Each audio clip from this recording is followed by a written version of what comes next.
Ha birodarlar, ko'p odam go'rdidan esdan chiqarib qo'yadi. Go'rni esdan chiqazmasa, ko'zingizni lo'qqaytirib aldab harom mol oladimi? Xiyonat qiladimi? Takabburlik qilib birovni so'kadimi? Ig'vo g'iybatlarni qiladimi?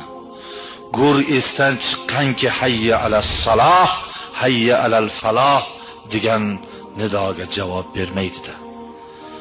Go'r esdan chiqqanki bola chaqadan tingan bo'lsa ham moli dunyoga yopishgan.